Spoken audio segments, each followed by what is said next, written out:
Belum tentu dulu kita itu bisa bilang kayak gitu.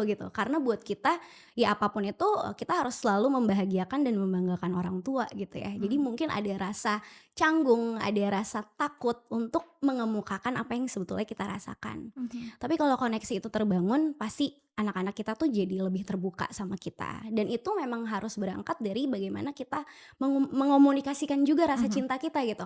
Dengan sentuhan fisik gitu kan, dengan cara ya kita mengafirmasi secara positif gitu, ke dia, apapun yang dia rasakan kita validasi emosinya gitu, kita temani. Oke. Kita nggak buru-buru membuat dia merasa, senang ketika dia emang lagi sedih atau marah.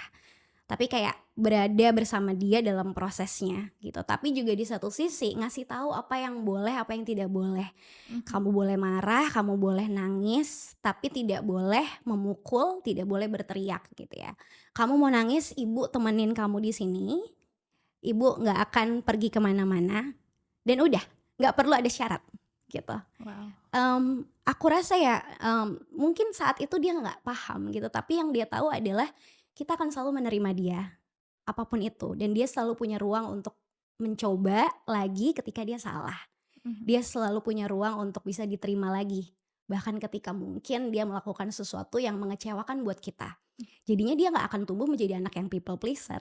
Mhm. Dia tahu gitu bahwa dia melakukan sesuatu nggak semata-mata mau nyenengin ibu sama bapak, tapi ya emang buat kebaikan dia sendiri, Wow, kayak gitu. oke.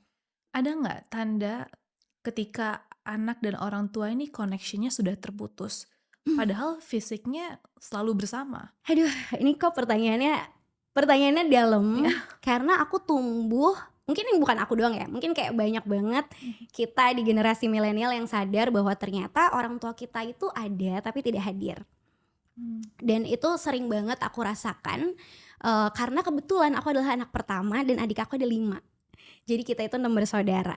Dan, rasanya itu memang, apa ya, kebutuhan kebutuhan secara, apa ya, kebutuhan secara fisik tuh mungkin terpenuhi ya, atau kebutuhan-kebutuhan kita, sebagai manusia tuh terpenuhi, tapi kebutuhan emosionalnya tuh tidak gitu. Kebutuhan untuk merasa disayang, merasa, diterima. Karena kita selalu kalau aku ya waktu itu selalu melihat, aku tuh harus melakukan sesuatu dulu untuk bisa mendapatkan kasih sayang orang tuaku gitu.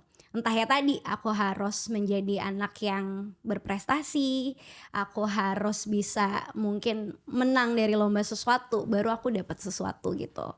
Dan, aku rasa mungkin bahkan di generasi sekarang tidak semua anak seberuntung anak-anak kita gitu ya, yang orang tuanya udah mau mengasuh ulang diri kita sendiri dan sebagainya. Sehingga ya tadi, bersama dengan orang tuanya, tapi tidak benar-benar merasa diterima gitu. Mhm.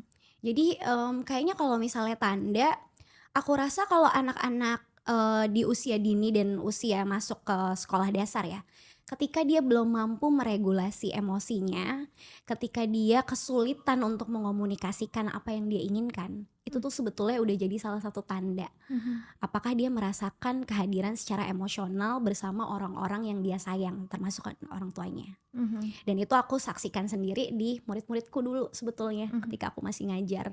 Banyak murid-muridku yang cenderung tertutup dan dia itu tidak mau, mencoba gitu ya di kelas karena ternyata pas ditelusuri orang tuanya ada tapi tidak hadir, Mhm. gitu.